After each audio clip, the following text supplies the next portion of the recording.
Merhabalar sevgili izleyenlerim. Bugün sizler ile çok sevilen vitamin deposu çok lezzetli havuç çorbasını yapıyoruz. Haydi bu lezzetli tarifin yapım aşamalarına hep birlikte geçelim.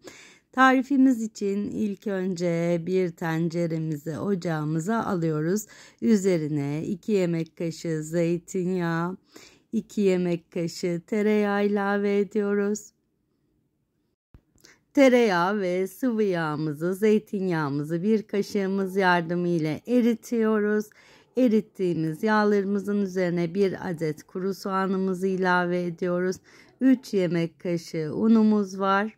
Unumuz ve soğanlarımız kokusu çıkıp rengini değiştirene kadar birlikte kavuruyoruz. Şöyle unumun iyi kavrulması önemli. Çorbamızda un kokusu olmaması için iyice tarifimi şimdi soğanlarım ile kavuruyorum. Üzerine rendelediğim havuçlarımı ilave ediyorum. 4 adet havuç kullandım tarifimde.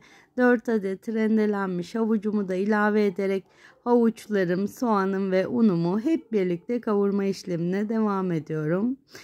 Havuçlarım biraz renk değiştirene kadar bu işlemi sürdürüyorum. Ben çorbamı karıştırırken, kavururken siz de YouTube kanalıma abone olursanız çok mutlu olurum. Şimdi tarifimizin suyunu ilave etme zamanı.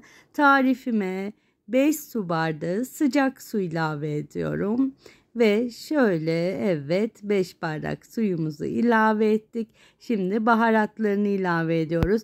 Tuz ve karabiber kullanıyorum tarifimde. Şöyle bir baharatlarım ile çorbamı karıştırıyorum. Birkaç taşım kaynatıyorum. Havuçlarımız yumuşayana kadar çorbamızı pişireceğiz. Bir 5 dakika 10 dakika kadar orta ateşte. Çok kısık da olmasın, çok yüksek ateşte olmasın. Şimdi birazcık çorbam, havuçlarım kavrulduktan sonra sütünü ilave ediyorum çorbamın.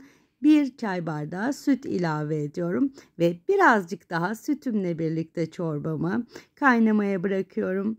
Toplamda 10-12 dakika kadar kaynaması yeterlidir. Havuçlar çünkü biliyorsunuz çabuk pişer. Artık çorbamız pişmek üzere. Şöyle size yakından da kıvamını göstermek istedim. Pişen çorbamızı şimdi bir blenderımız yardımıyla pürüzsüz kıvam alana kadar çekiyoruz. İyice şöyle çorbamdaki havuçlar ve soğanlar pürüzsüz bir kıvam alana kadar blenderımla çorbamı çektim. Şimdi size çorbamın kıvamını da göstermek istiyorum. Tam kıvamında bir çorba elde ettik. Haydi şimdi servis zamanı. Bir kepçemiz yardımıyla çorbamızı kasemize alıyoruz. Çorba kasemize bir kepçe daha alalım. Evet, üzerine birazcık dereotu serperek çorbamızı servis ediyoruz. Yapan, deneyen herkese afiyet, şifa olsun. Bir sonraki lezzetli tarifte görüşmek üzere. Sevgiyle kalın, hoşça kalın.